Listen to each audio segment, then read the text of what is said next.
Prayer number 250. Consider that we belong to God by all kinds of titles, and therefore cannot, without the most evident injustice, separate any part of our being from Him, or refuse to dedicate our whole lives in His divine service. We are His creation. He made us and made us for Himself. Therefore, He has given us a soul capable of knowing, loving, and enjoying Him, and unable to find true rest or satisfaction except in Him. Our entire being is from Him.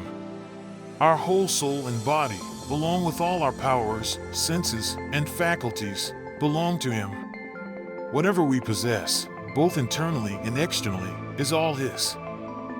And since the foundation is His, the entire yield should also be His.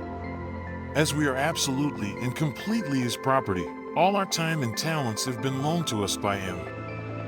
Thus, we are undeniably obligated to dedicate all our hours, thoughts, words, and actions to Him.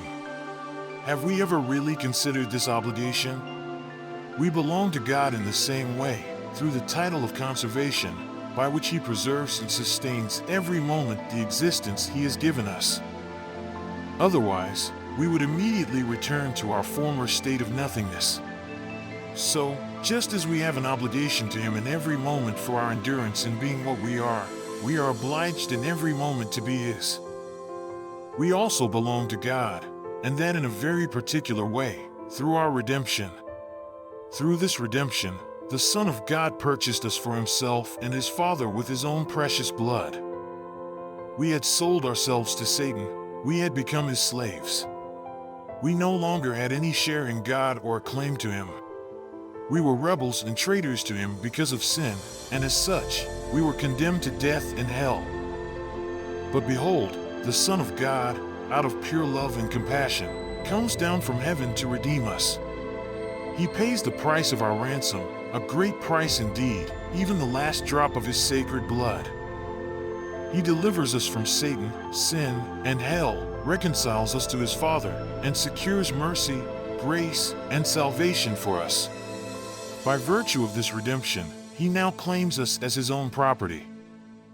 And it would be sacrilegious to attempt to again separate these souls of ours that He has bought for Himself with His own blood. It would even be, in the words of the Apostle, trampling underfoot the Son of God and regarding as unclean the blood of the covenant by which we were sanctified. Hebrews 10 verse 29. Consider also that we belong to God through solemn vows, covenants, and dedication in baptism and confirmation.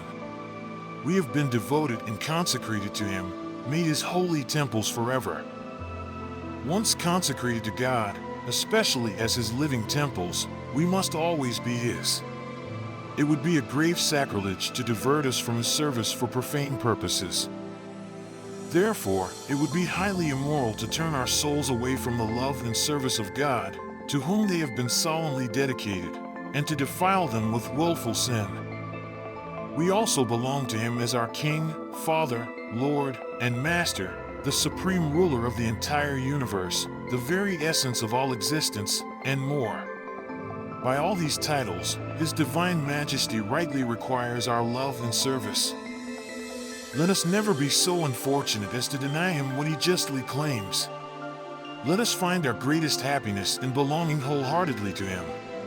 Let us resolve to faithfully render to God what is rightfully His by giving ourselves completely to Him and devoting both our soul and body to fulfilling His will.